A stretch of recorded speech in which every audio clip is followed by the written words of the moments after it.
England's first completely Gothic church dates from about 1200. The west portal shows off what's said to be the greatest collection of medieval statuary anywhere in Europe. About 300 13th century carvings.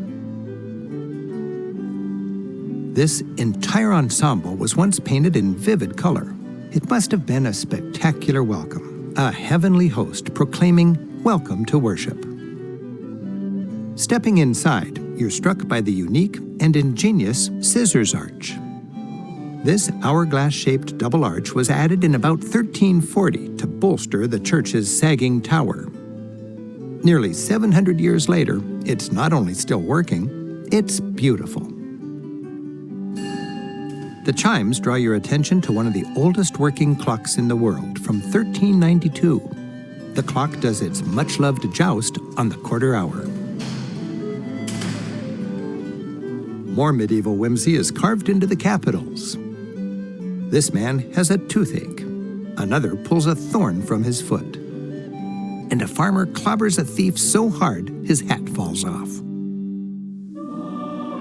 And under glorious stained glass, you can enjoy the cathedral's evensong.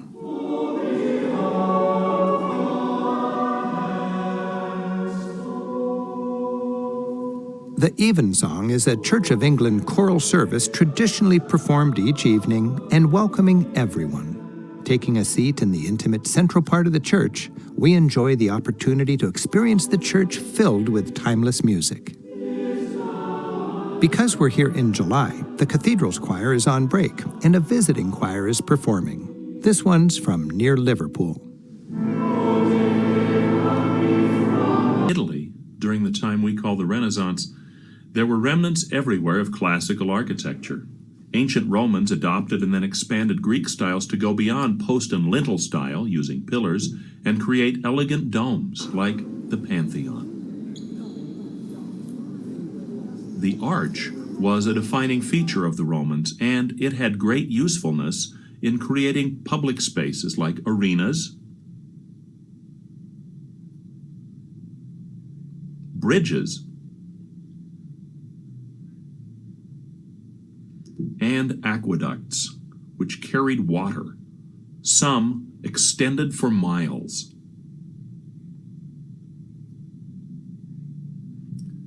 The size and scope of the ancients was very impressive. These graceful lines of arches, which were known as arcades, became an inspiration for Renaissance builders, as we see in this courtyard of the Bargello Palace in Florence. Filippo Brunelleschi was inspired by the arches and domes of antiquity in his design for the Pazzi Chapel in Florence.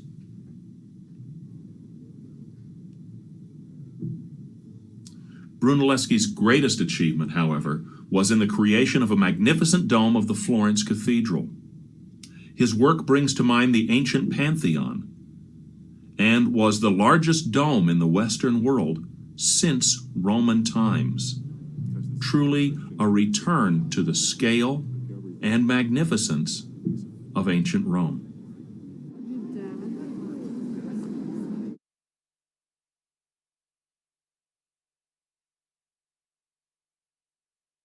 Michelangelo only had to turn his head to see the ancient Forum while he was building a new capital in Rome, the Campidoglio. The pilasters on the front are like ancient columns, and the simplicity and symmetry are hallmarks of Renaissance architecture. Another architect, Michelozzo, designed the cloister of San Marco Monastery for Cosimo de' Medici. The repetition of the arches also calls to mind the ancients. Truly a rebirth. The Palace of Versailles is an opulent complex and former royal residence outside of Paris. It has held sway in the public imagination for years because of its architectural grandeur and political history. The palace represents an age in French history of both France's rise as a fashion and power center, as well as the dramatic and bloody decline of the French monarchy. The Versailles Palace, which is located 20 kilometers southwest of Paris, is considered one of the most ostentatious architectural innovations of all times.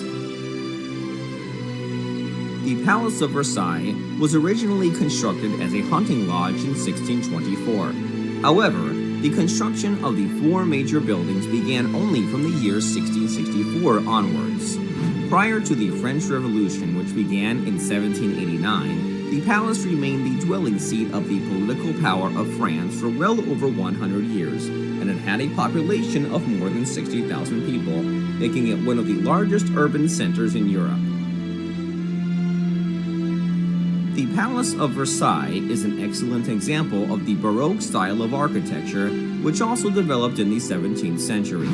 As is evident in the structure of Chateau de Versailles, Baroque is characterized by extravagance in architecture, literature, and music, and was a veritable way of thinking that encouraged artisans to diversify decorative elements, such as gilding, stucco arabesques, painted vaults, and trompe-l'oeil. But despite its being significantly influenced by the Baroque genre, the entirety of the Chateau de Versailles is particularly harmonious thanks to optical illusions. The palace's setup is very geometric, with some distortions that work together to give the illusion that a perfect harmony exists. Spread over a colossal floor area of about 67,000 square meters, there are several sections within the palace area, some of which include the royal residences, the Hall of Mirrors, an important attraction in the palace, the Opera Hall, Museum of the History of Versailles. Founded in the 1800s, this museum houses paintings, sculptures, and collections which familiarize one with the history and culture of France. Gardens of Versailles. Just as famous as the palace itself, these gardens which surround the palace are eminent examples of French formal gardens. Designed by André Le Norder, who gave the French garden its noble reputation, he made Versailles his greatest masterpiece. The landscaping made full use of all the water sources and played with light and shade by creating shady spaces.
When Peter the Great came to Peterhof, the massive palace complex you see just behind me, he traveled by boat down this canal, which connected his new estate to the sea.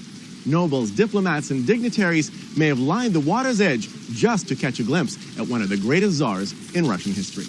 The central feature of Peterhof, which he designed completely by hand, was an amazing system of 150 fountains, and get this, powered completely by gravity. All Peter would have to do is turn the crank, open the floodgates, and let the water do its work.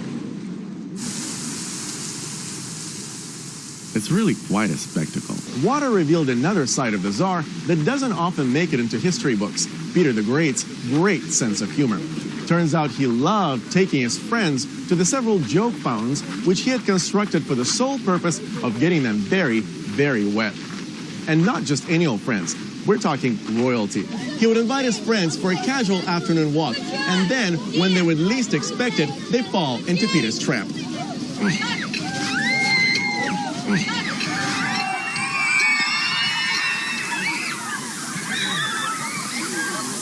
When you visit Peterhof, you will learn all about Peter's genius for innovation, engineering, and architecture. You will also learn that times change, but people don't. 300 years later, getting people soaking wet is just as hilarious.